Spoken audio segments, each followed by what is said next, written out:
Muy bien, vamos a la parte número 4 de esta entrega de video, en la que llegamos a un cuadro que sintetiza bastante bien esto que estábamos planteando, ¿no? Fíjense, en este cuadro tenemos, digamos, los extremos de lo que estábamos hablando, la clase expositiva en la parte superior y la enseñanza deductiva en la parte inferior. Y en el medio, los métodos híbridos, ¿no? Con retos sencillos, ¿no? Que claramente pueden ser los más tentadores. Y ahora vamos a ver por qué.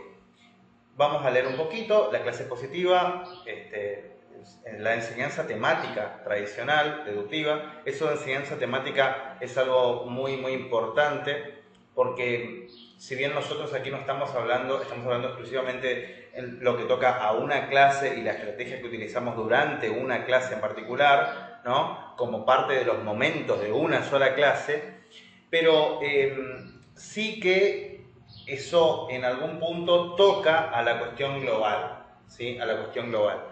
Porque cuando uno plantea, por ejemplo, un reto, estoy acá, en la enseñanza inductiva, a ver si se entiende esto.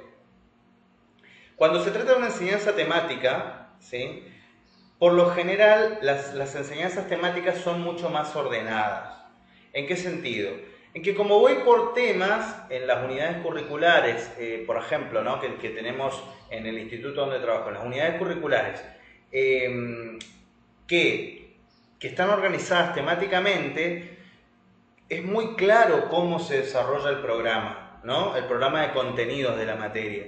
¿Por qué? Bueno, justamente porque vamos tema 1, tema 2, tema 3, y cada tema empieza y termina en sí mismo, aunque después, por supuesto, se pueden ir haciendo combinaciones y relaciones entre los temas. Pero claramente, al ir por unidades temáticas y al poder desarrollar temas, la clase consiste justamente en eso, en desarrollar un tema en la clase 1, que puede continuar en la clase 2, pero una vez que termina se corta ese tema y pasamos a la clase número 3, que abordará otro tema, pero la enseñanza está exclusivamente dividida por temas. Entonces lo que yo desarrollo en mis clases son temas, ¿no? Bueno, fíjense que eso es sumamente ordenador. Eso sí que tiene una ventaja enorme, que es la posibilidad de esquematizar todo el volumen de contenidos, de temas, de información conceptual que tiene la materia, ¿no?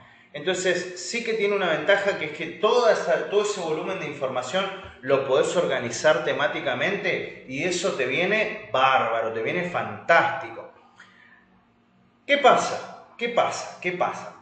Cuando vos planteás un reto, esto es lo que me pasa en la materia de didáctica, cuando vos planteás un reto que, supongamos, es, vamos a escribir una secuencia didáctica, decís vos, ¿no? Vamos a escribir una secuencia didáctica. Y la escritura de la secuencia didáctica, fíjense, reto, desafío, situación problemática concreta, apoyo y guía, toda la unidad, vamos a suponer la unidad número 3, que en este caso es la escritura de la secuencia didáctica, se organiza en torno al desarrollo de esa secuencia didáctica. ¿Y qué pasa? Toda la unidad, todos los últimos meses, ¿no? Incluso les diría que casi que el segundo cuatrimestre de nuestra unidad curricular, se trata de escribir esa secuencia didáctica en sucesivas instancias de presentación de borradores. Ese es el reto, ese es el desafío puesto al principio de esa secuencia, que es el cuatrimestre entero. ¿Ok? Pero ¿qué pasa? ¿Qué pasa? Cuando vos tenés como desafío, como reto, la escritura de un objeto, en este caso la secuencia didáctica, tenés que después tener muchísima capacidad de coordinación para ir dentro de ese reto y de las sucesivas instancias que te propone ese reto, ir involucrando las cuestiones teóricas. Pero sí que es mucho más desorganizado. sí que es mucho más desorganizado, ¿sí? ¿Por qué? Tiene esa ventaja. Si bien tiene ventajas como esto de que se vuelve autónomo, él necesita la información y la información se va dosificando, no es tan organizada y esquemática como la enseñanza temática tradicional que se está mencionando aquí, ¿no? En esta parte del cuadro. Claro que cuando ustedes se enfrentan a ese desafío y van generando y van necesitando la información aparece, pero no de la misma manera que en la enseñanza temática tradicional, donde todo está sumamente organizado, casi como un reloj, ¿no? Donde tenemos tema 1, tema 2, tema 3, tema 4, así no está organizada esta instancia de elaboración de la secuencia didáctica que nos involucra. Entonces, para resumir, la enseñanza temática tradicional deductiva es mucho más ordenada, ¿sí? Es mucho más ordenada, mucho más organizada. En cambio, la temática inductiva es mucho más desorganizada en ese sentido. Pero, por supuesto, ¿tiene ventajas? Sí, claro que tiene ventajas, ¿no? Porque, por supuesto, que todo lo que decíamos al principio, el estudiante se tiene que involucrar, tiene que buscar, tiene que necesitar los conceptos, y los conceptos aparecen, y bueno. Pero al ser más autónomo, no todos los estudiantes llegan al mismo nivel, y por supuesto con el mismo nivel de compromiso, a asumir y a adquirir en la misma medida los mismos niveles de conocimiento, de adquisición de esos conceptos. Bien, sigamos. Vamos a leer un poquito qué dice aquí. Dice: las metodologías deductivas son apropiadas para transmitir grandes cantidades de información, totalmente, y cubrir con rapidez extensos temarios, totalmente. Sin embargo, estas metodologías inspiran muy poca motivación para aprender en la mayoría de los alumnos, además de producir un aprendizaje de baja calidad. Ahí claramente hay un sesgo, ¿no es cierto? No siempre están así, vamos a matizar nosotros un poquito eso porque no nos parece que sea tan así, ¿eh? Además de producir un aprendizaje de baja calidad, poca significación y corta duración. Bueno.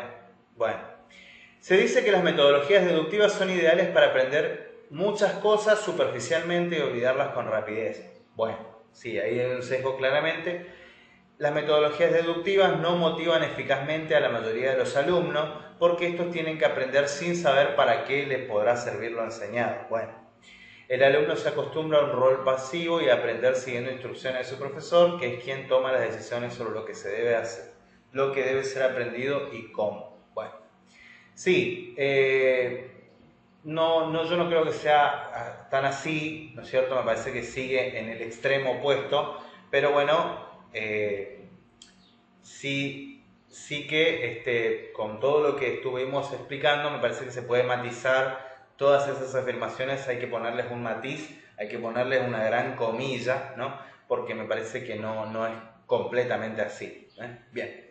Dice entonces después: por el contrario, en las metodologías inductivas, el alumno se ve obligado a adoptar un papel protagonista, sí, y decidir por sí mismo qué es lo que deberá aprender y de qué manera. Bueno, el problema con esto es que claramente depende de eso. Lo mismo que es una bondad por un lado, termina siendo, cuando el estudiante no se involucra, termina siendo obviamente, termina siendo complicado, nocivo también, porque, bueno, justamente aquellos que se frustran, por ejemplo, bueno, hay un problema. Después lo voy a decir más adelante, así que no me adelanto, sigamos. Bueno. Ventajas e inconvenientes del uso de las metodologías inductivas. Fíjense, los inconvenientes de las metodologías inductivas, de aprendizaje inductivo, se discuten a continuación. El primero es que se requiere más tiempo, totalmente, para descubrir el temario a la manera inductiva. Que para cubrirlo a base de clases magistrales a la manera deductiva tradicional. Eso es lo que ya explicábamos antes. Totalmente así. Se necesita mucho tiempo porque a veces a un mismo tema hay que darle vueltas, hay que pensar, hay que reflexionar hasta que el alumno llega. Por eso es más efectivo, porque le dedicas más tiempo. Pero también es cierto que no se cubren la misma cantidad de temas que con la enseñanza deductiva. Eso es cierto. Y es ventajoso porque llegás más al fondo, pero es desventajoso porque cubrís menos temas. Es verdad, ¿eh? Es verdad, y eso lo tengo absolutamente comprobado, ¿no? Bueno, las metodologías inductivas también requieren que los ratios, claro, de los alumnos por profesor sean menores que para las industrializables clases magistrales propias de las metodologías deductivas. Claro, sí, sí que es cierto que también se requiere que el alumno, que sean grupos de alumnos bastante más chicos, porque uno le tiene que dedicar espacio, energía a mucha energía a cada uno de los estudiantes. Entonces vos necesitas que sean pocos estudiantes.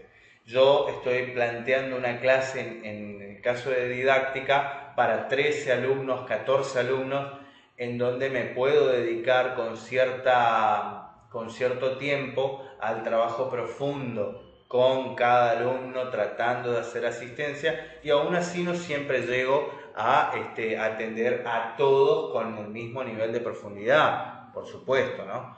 Entonces, sí que es cierto que se requiere de mucho tiempo. Bueno,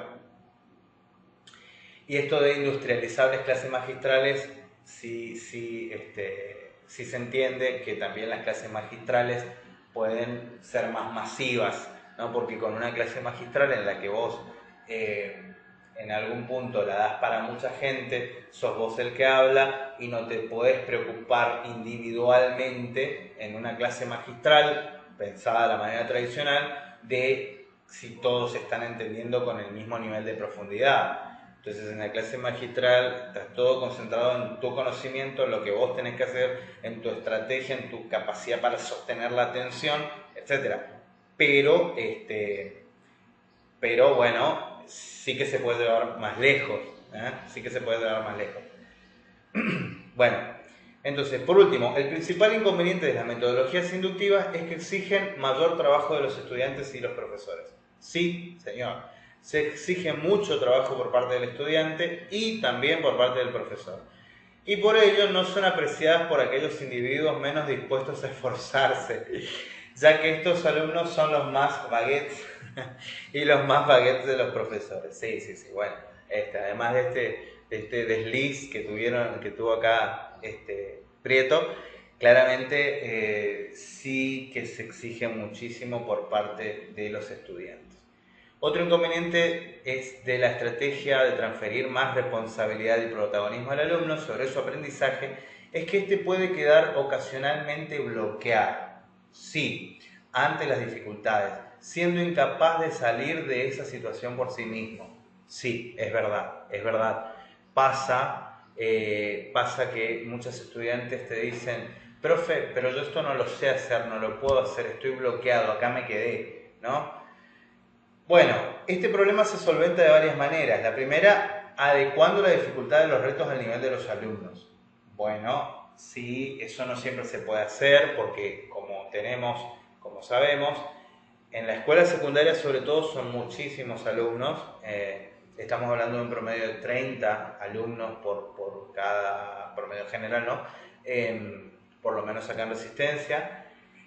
30 alumnos por curso, una locura, pero claramente ahí graduar la complejidad del reto a cada alumno es una tarea muy difícil. Entonces, la segunda, permitiéndoles trabajar en grupo, con lo que unos alumnos pueden ayudar a otros a superar situaciones de bloqueo. Bueno, el grupo sí que ayuda bastante.